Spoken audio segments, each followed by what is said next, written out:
We are going to create, or I am going to demonstrate for you, creating this site here, or at least a version of this site.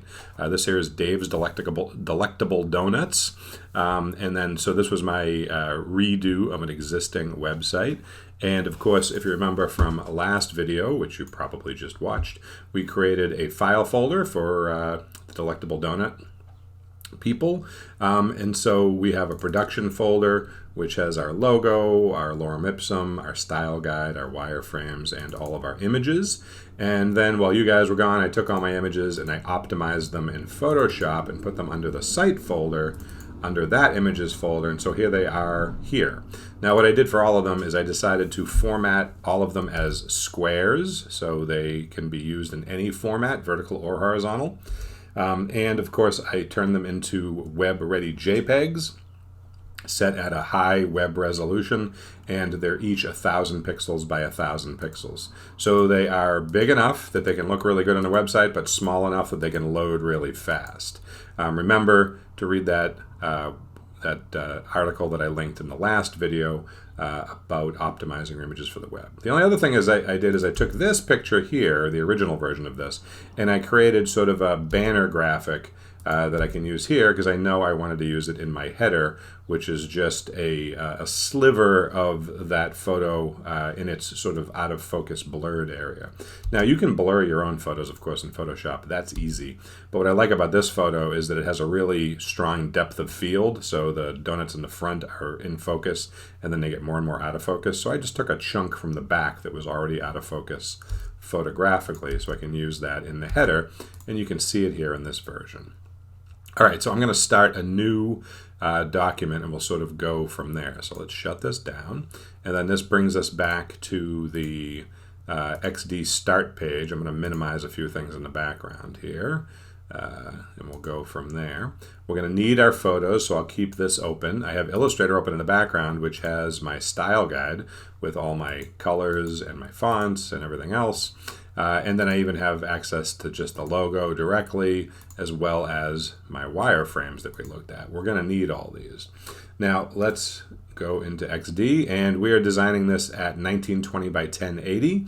So when you get into the start screen for Adobe XD, you'll notice that the Home tab has some preset sizes for mobile. These are various smartphones and tablets from both Google and Apple. Various standard web sizes, 1920 by 1080 is sort of the industry size. So we click on that and it brings us to our workspace with our first artboard, which is 1920 by 1080. So of course, just like everything you do in the world of Adobe, the first thing you want to do is save your document. Now you have two choices. If you simply go to Save As, it will open up your Creative Cloud online file system. So you can save it there and then access it through your Creative Cloud account. But if you want to save it locally, just put it on your computer. You have to specifically choose Save As Local Document, which is what I'm going to do just so I can have the file handy, right? So we're just going to do Dave Delectable Donuts, and I'm going to stick that on my desktop for now. Later on, I'll drag that into my site folder. Okay, so now that I've saved it somewhere, you guys should be familiar with the workspace by now because you've done those tutorials, but just to go over it very quickly, you have your toolbox on the left. You have your tab system at the top, design, prototype, and share, which are the 3 states of production that you can do in Adobe XD. We're going to start with design. That's where we always start. You have 3 palettes over here on the left. You have your assets palette, which is the document assets right here. You have your layers palette, which is right here. And then you have your plugins, which I don't have any installed at the moment, but you can add various functionality to XD through the plugin library. So I'm going to go back to layers because that'll be the one that I'll use a lot at the moment. In the middle here, you have your artboard and your workspace, right? And of course, if I grab the magnifying glass and zoom back, just like in Adobe Illustrator, you can see that you have lots of space to work, right? So that's your artboard in the middle. The light gray color represents your scratch space or active area where you can put assets and graphics and type and bits and pieces of things, or you can make more artboards and put them all over the place. And then the dark gray area is the dead space where you can't really do anything, but lots of space to work. Very similar to the way Illustrator is, right? Okay, and then over here on the right, you have your responsive palette, which I like to refer to as the Golf Caddy palette. Similar to the Properties palette in Adobe Illustrator, it changes and gives you different functionality based on whatever is active in the workspace. Right now, the artboard is active, as you can see by the blue wired bounding box that is around it, right? And so it's giving me adjustments over here in the responsive palette that it thinks I will need to work with this particular artboard. Okay. Now the bounding box, which you're going to see a lot of, is similar to the one that is in Adobe Illustrator. The only real difference is that the anchor points are circles as opposed to squares, but other than that, it's pretty simple. Does the same sort of stuff. Now, the first thing you want to do is you want to get into the habit of naming your artboards. So it just names them in a similar fashion to the way the Layers palette names layers in Photoshop. It just names them, 1, 2, 3. It just numbers them.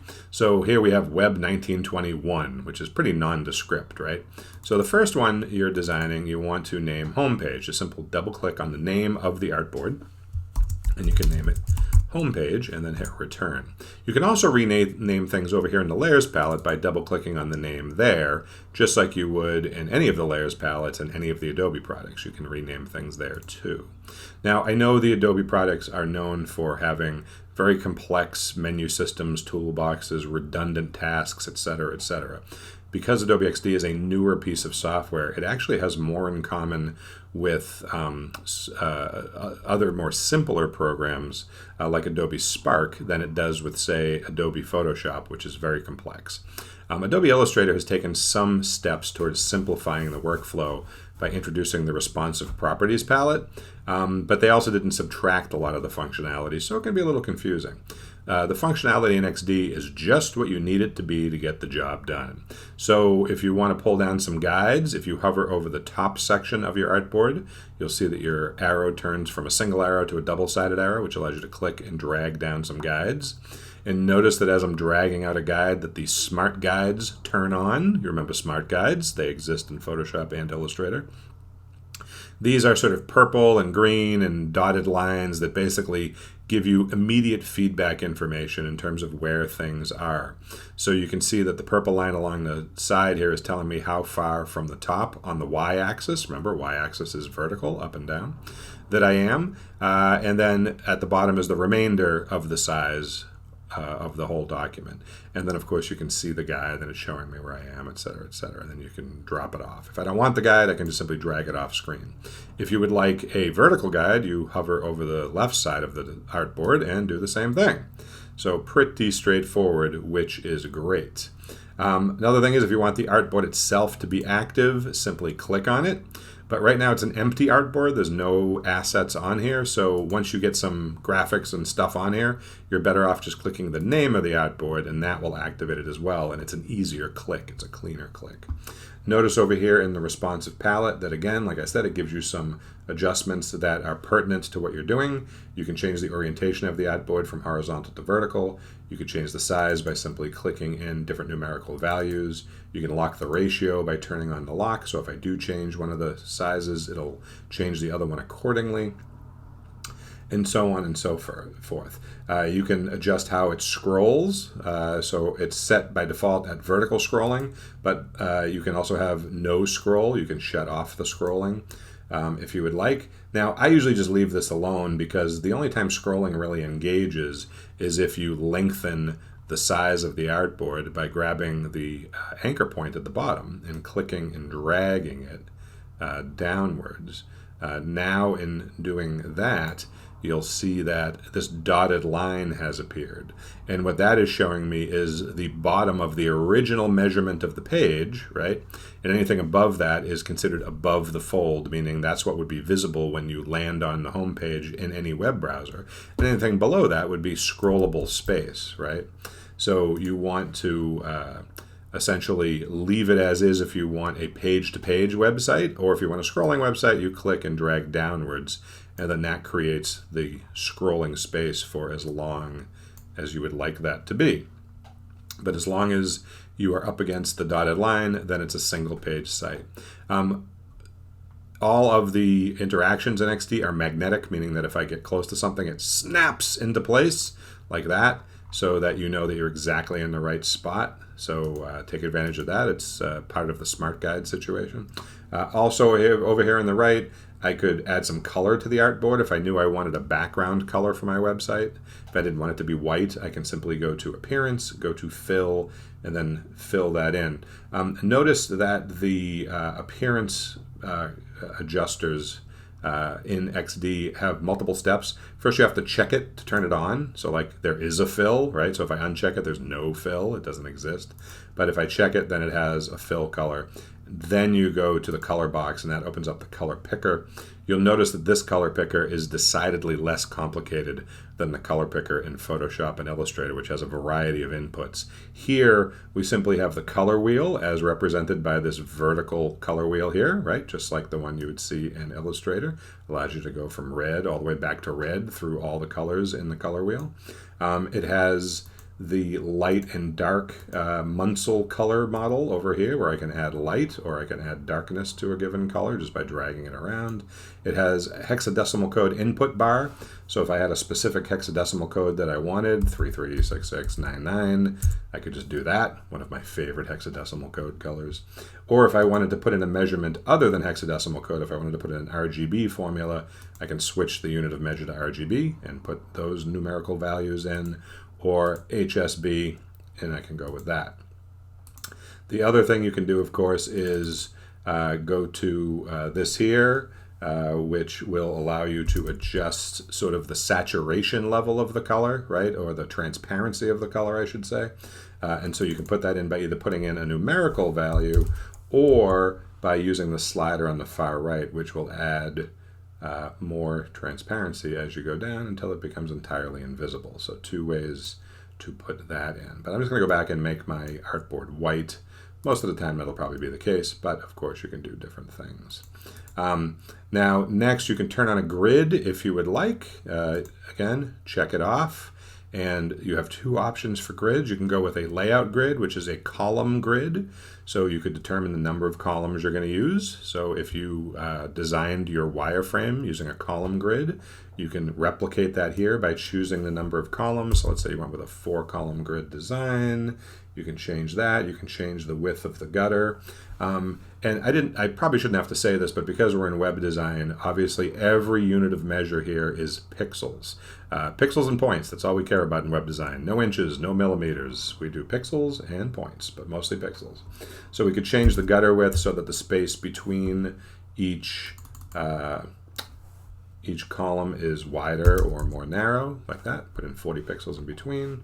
You can adjust the column width itself so that they're not equidistant, and then there's some other adjustments at the bottom here. And if you don't want to do a column grid, or a layout grid as they call it, you could do a typical grid, a square grid, also referred to as an art grid.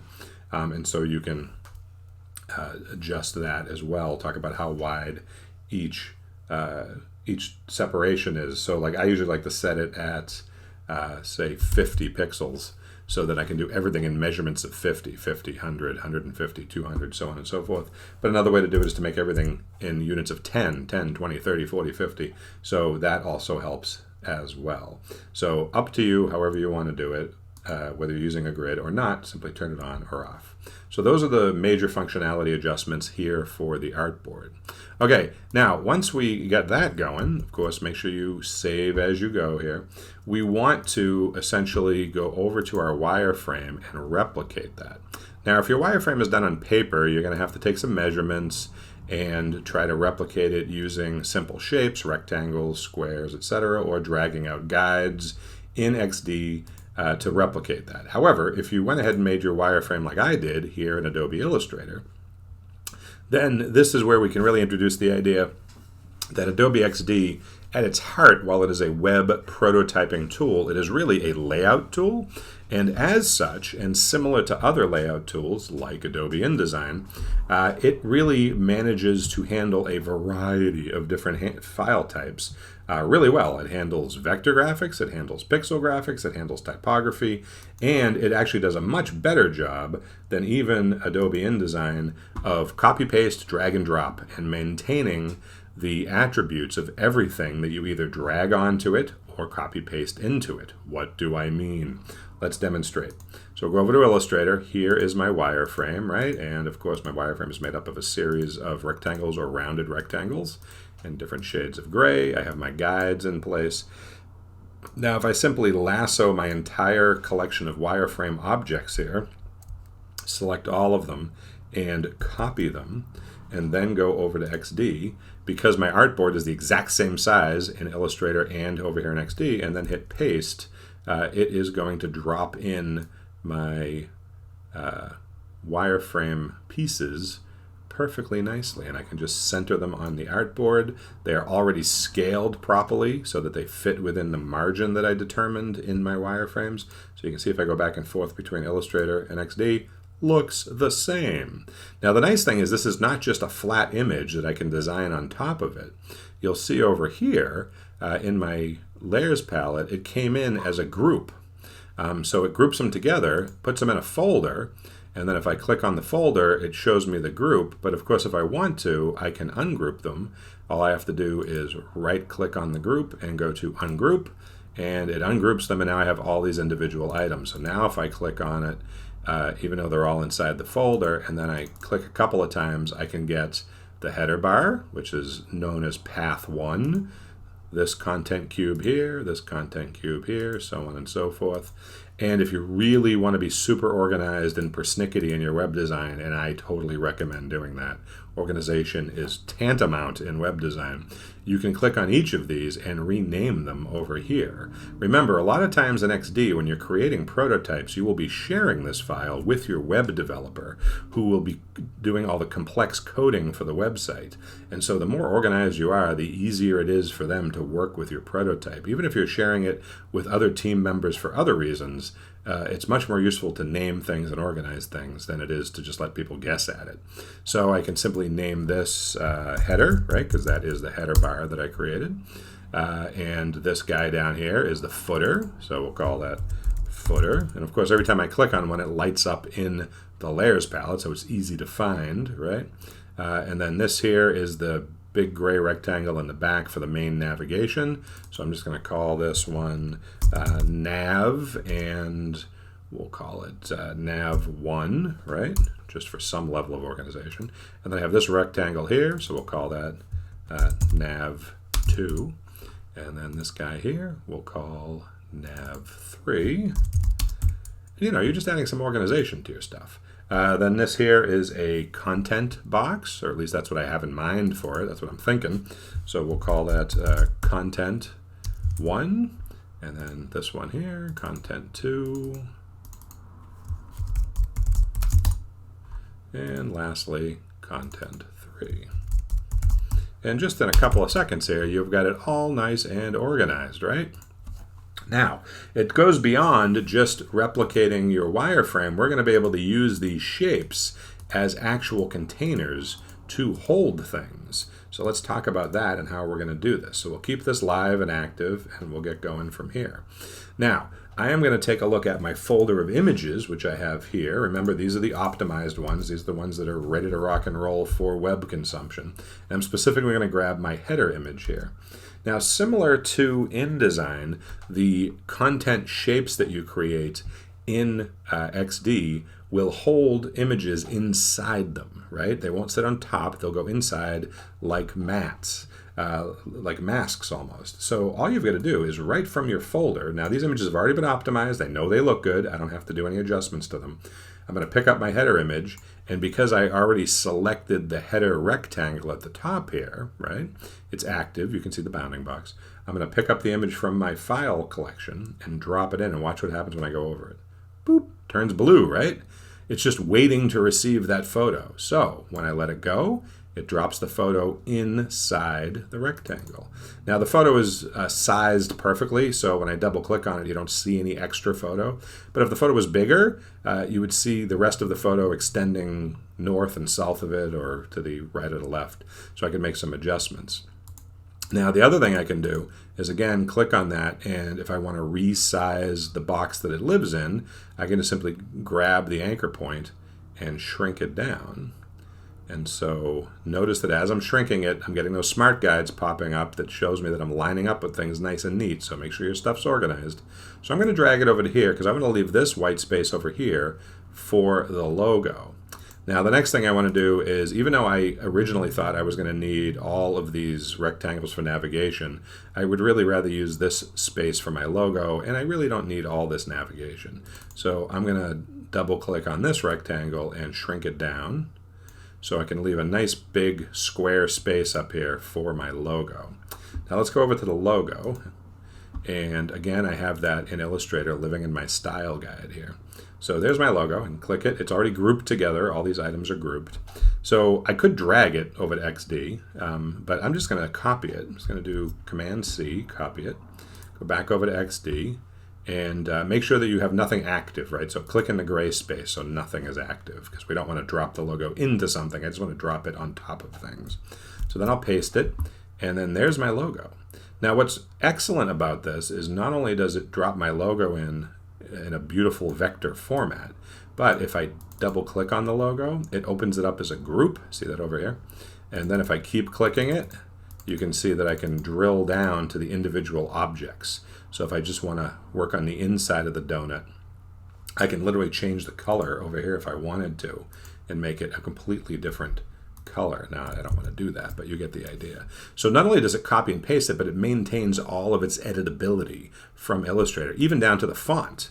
So I choose this one here, and it actually shows me the font right here. So not only can I change the font, but I can even change what it says. I can go in and change it from Dave's to, Dawn's, and go from there. Maybe Dawn bought Dave out and she took over the donut business. I don't know.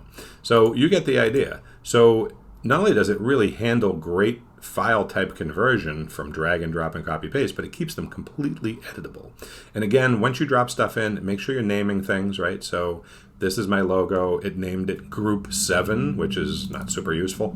So we'll call this logo. And of course, we can fold up the logo like that. So now I can have easy access to it. So anyway, now I can line it up. And again, smart guides are helping me out here. And I can put it where I want it, right? Can resize it so that it lines up nicely here. And maybe I want to leave it like that. So we'll tap it over a little bit so that it's kind of centered. Make sure it lines up at the top, and boom, I got my logo in. Pretty great, right? Now, from there, I'm going to do some other stuff. Now, I want to use the same font right here from Dave's on the navigation. Now, I know over here, back in my style guide, I said that I was going to use alternate Gothic for headlines and then Avenir for the other type. But I do want to use this font that I used for the name Dave's, right? Which is a different font entirely. I want to use that in limited use. I don't want to put it over here in the main content area. For there, I'm going to use Avenir and my other fonts. But I want to do it here. Now, the easiest way to do this, right, I don't have to I could make a new text box, right? I could grab text and make a new text box and start from scratch, or I could simply duplicate Dave's and bring it down into these other navigation areas. And remember, this is grouped together. So I can just click on this a few times until I get down to the text box that contains Dave, and then I can copy it and click over here in the gray space, so I'm disconnecting everything, and then paste it, and then boom, there it is. So I now have a duplicate. So I'm going to drag that down, and now from here I can use the option drag feature to make duplicates, and I'm just going to put Dave's all the way down, right? And we'll do that, and then I'm going to change what each one says. Actually, the first thing I should do is make sure they're all center justified, so that as I'm changing the names, they're not running off to one side, they work in the middle. So I'm going to select all of those text boxes just by shift-clicking them. Go over here to the palette, center justify everything. So now, when I change what it says, we can type in specials. Yes, I know it's too big. We'll fix that in a minute. And we have different types of donuts. We have cake donuts, and we have frosted donuts, and we have filled donuts. I apologize if everybody's getting hungry. So now we want to change the font size of these so that they fit neatly inside here, but you don't want them to be different font sizes, right? You want them to be the same size throughout. Good rule of thumb is you take your longest word, which in this case is specials, and you decide on the font size for that, and then you apply that to everything else. So right now it's a little more than 93, so let's go down to 80 and see if that fits. It's still a little big, so we'll go down to 75. Yeah, that fits nicely. So now I can shift click all of these, and I know that 75 will work nicely. Make it 75. They all fit. Now I don't want to leave them this blue-green color. I'm going to make them white. So shift click all of them, go over here to the palette and go to fill, bring it up to white, and now we're ready to go. Excellent. So now I want to start assigning some colors to things. Now I did have this color palette back over here, right? So since we know that we can copy and paste things, what if I just grab my whole color palette, right? I'm going to just lasso my color palette, copy it, bring that over to XD, and I'm going to kind of slide to the left a little bit here and drop it off and then put it over here on the left so that I'll have access to it, right? And again, it groups it together. And it's in the paste board, you'll see, because here we're on the home page, and then here it's on the paste board. So your layers are specific to their location, okay? So this scratch space is referred to as the paste board, and so I'm going to just name that color palette. So I'll have it for later. Now, why am I dragging my color palette over here? Well, because I want to use the eyedropper tool to be able to just sample my colors from here as I'm going. Now, I could have written down what the RGB formulas were for each of these and then plug that in over here in the main palette, but it's much easier to use the eyedropper tool, right? So, for example, I want to select these dark gray rectangles, and I'm going to go over here to fill, grab the eyedropper tool, and I'm going to sample this color here. Boom, very nice. And then I'm going to grab the lighter gray rectangle in the back, grab the eyedropper tool, and we'll go with the lighter purple color. Boom. Very nice. All right, so now we're getting some synergy in terms of color here. Now, there are some special effects you can add in XD. There's not a boatload of them. It's not like Illustrator that has a ton of effects. But there's some very useful ones that sort of help add a little three-dimensionality and make things interesting. So I'm going to choose each of my type boxes here for my main navigation. And I'm going to go over here, and under fill, then there's border, then we have shadow. So I'm going to put a shadow on underneath each of these. And then there's some adjustments you can make with shadow, right? If you click on it, you can choose how opaque the shadow is. So I'm going to make it a little darker so we can absolutely see it. And you can even change the color of the shadow. This is just a black shadow. I don't really want to use any black in here. So instead, I'm going to grab this eyedropper tool and pick up that dark blue color, which is useless in front of this blue, but then I can go back over to the color picker and darken it up so that it works for all of them, but it's not black, right? It's just sort of a dark version of that blue. You can also adjust the depth of the shadow, its location based on the X and Y axis, so you can make all those adjustments there, but I'm pretty happy with it like that. So that looks good. Then again, click in the scratch space so everything's sort of deactivated. Kind of the same rule of thumb you would do in Illustrator, right? When you're done working with something, you do that. Okay, next I'm going to drop some photos and some text in here. So I'm going to grab this content container here that again came right from my wireframes. And I'm going to go back to my collection of photos, and we're going to pick up this photo of this woman here. Let's say she's the manager of Dave's, and we'll put her in. And again, drag the photo right from your collection into the container. And there she is. And again, if I double click on it, see how the remainder of the photograph is visible on the left and right. So if I wanted to kind of recenter her, I could until I was happy with it, and then just click. Then you're in good shape. Now, any content container that contains a photo, I want it to have a shadow so it looks a little three-dimensional. So I'm going to choose that container again, go over here to the adjustment palette, turn on the shadow, and same thing. I'm going to increase the opacity of it a little bit so it's a little more visible. And this one I'm going to leave black so that it's a bit of a gray because it makes more sense against a white background. Okay, next, going to drop another photo into this content container here. And we'll grab one of our donut collections. Maybe we'll get this guy. Move this over a little so I can see better. Drop him in. Come on. Oh, I got the spinning beach ball of death. Give me a second. All right, there we go. All right, so that's in. And again, I can double click it and kind of adjust what I'm showing inside the frame. That looks pretty good. Click that. Now I'm going to add some text, right? So this content container here is meant to hold text, but I don't really want to, keep the gray. But I'm going to leave it there for now because it gives me a place to start from. So I am going to grab my text tool over here. And just like in Illustrator, you can either click once and start typing, or you can click and drag out a text box. So I'm going to click and drag out a text box. And I'm going to make it the same size as this gray rectangle. And go back to the selection arrow here. Oop. Go back to the, hold on, let me grab my text tool again, do this. Okay, so I'm going to put some text in it just temporarily so that it lives for a second.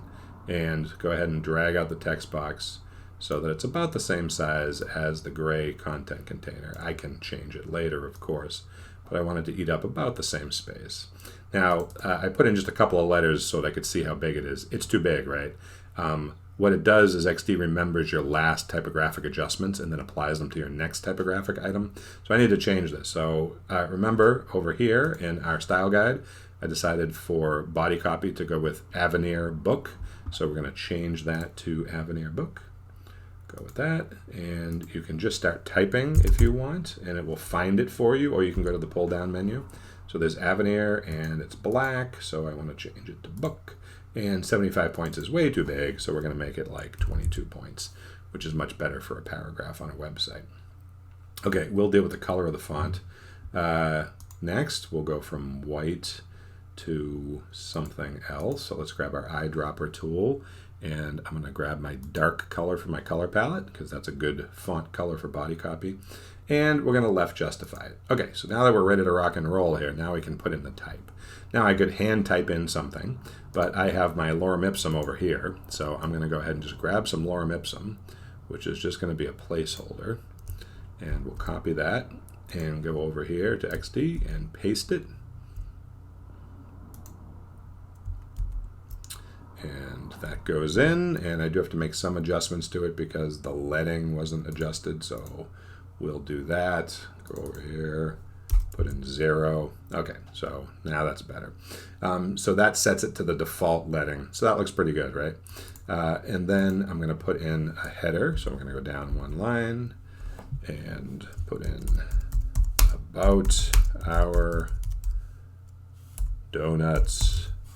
Okay, and since that's a header, I'm going to use what I said I would do over here in Illustrator. I'm going to go with alternate Gothic. So with that highlighted, go over here and start typing in alternate Gothic. There it is. And increase the size of it a little bit so it's much bigger. Okay, maybe a little bigger than that. Okay, that looks wonderful. And I'm going to change the color of that from that dark color to, I'm going to grab this blue-green color. Okay. And you can continue to adjust the type so that it's exactly the way you want it until you're happy with it. Now I can get rid of this gray content box behind it because I've already used it to frame up where I'm going. So I don't need it anymore. That can go away. And now I've got my text box, which I can adjust. I can go ahead and lower the height a little bit so that it fits better into the space. And that looks pretty nice. All right, great. We're good to go. Now, of course, if this was actual copy, you would want to go in and play around with the rag edge, make sure it's nice and neat. Well, that doesn't really work. So that's good, and sort of keep going from there. But since this is just dummy copy, we'll leave it alone as is. Okay, next, we're going to put some text up here in the top, right? So I'm going to grab the type tool, and again, we're going to actually start with the Dave type again, right? So we'll grab maybe a type box from our navigation, and we're going to duplicate that, just put it up here, and we can go ahead and change what it says. So this is going to be sort of like their call to action thing. Best donuts ever, right? And we can put that in the middle. And then the bounding box for type allows you to resize it by simply dragging out the bottom. So we'll do that and pick it up and put it sort of roughly in the center. Use your smart guides. Okay, now I'm going to get rid of the shadow. I don't want that, so I'm going to uncheck it. But I also don't want it to be white type on a background.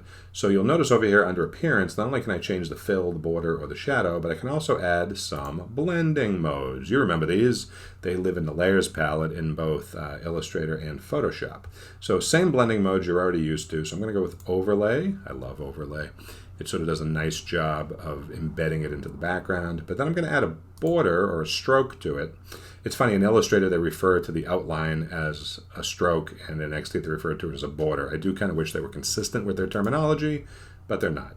So I'm going to make the border white, and I'm going to increase the size of the border to 2 pixels, and then that makes it stand out a little bit more. Okay, next, the footer. So we're going to grab that container, and again, change the fill. This time we're going to go with that green color, and add a little shadow to that too. And oh, I'm going to grab my picture container. I forgot to add the shadow to that. So we'll do that. And then lastly, we're just going to put some text into the bottom here. So again, grab some text and we can put in whatever we want. Remember, start out with just some dummy text and then you can go over here and change it. So we want Avenir again, and we're going to go with Avenir Book, and we're going to change the size a lot to like 14, maybe even less, maybe a little more, maybe like 20. Okay, Avenir Book, right? And make sure it's left justified, and it's already white, and we're going to get rid of the border. We don't need that. Okay, now we can go back and type what we want to say, right? So we got Dave's Delectable Donuts, 1445 Main Street, Somerville, Mass. I don't know the zip code in Somerville. I'm going to make it up, 02145 123 and then phone number. Right? So, you know, footer information. So you can put that in there, make sure it's nice and centered, line it up where you want it. Okay, so now some cleanup, right? So you want to group some stuff together that needs to be grouped together. So for example, our footer bar and our text should be grouped together. So we'll do that. So that's grouped. So now when we check it, you'll see it says group 7. We can call that footer. Got it? And then you want to go through your layers and make sure everything's named, right? So everything has a real name. It doesn't just say, you know, shape or whatever. So if you're not sure what something is, click it. And then some of it you probably want to leave because this entire group is the logo. So that's okay. We can fold that up. That's fine as long as it says logo. And then this larger group here is the layout. So we can keep that, but you can also ungroup it if you want, which allows you to figure out sort of other areas. So get yourself cleaned up, but pretty much everything is named nicely. Okay, so looks pretty good, right? Now, the next thing we're going to do is, so let's say we're happy with this. It's our home page. We've spent a lot of time on it. I realize I just kind of breezed through that quickly, but you know, you're really happy with it. You've spent time with it. You've showed it to a couple people. You get some good feedback. Now we want to work on the other pages for our website.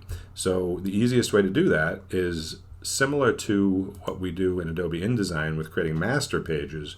We're going to use this as our starting point. And if you click the name of your artboard and then do Option Drag, you can duplicate it. And then this can be the next page. This could be the specials page. And you can continue to do this, right? Click, Option Drag, right? And then this could be the cake pages and so on and so forth. And now I can go back and change the details that will be attributable to each of those pages. Okay, so that is essentially the design phase of Adobe XD.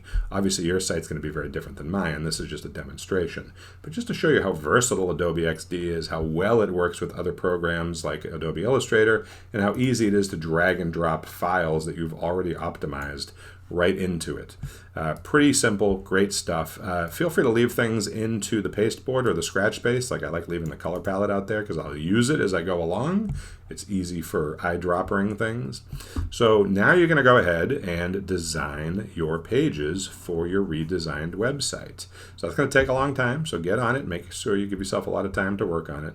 And then next week, once we have our finished design, we're going to start prototyping. But don't worry about that right now. Go design.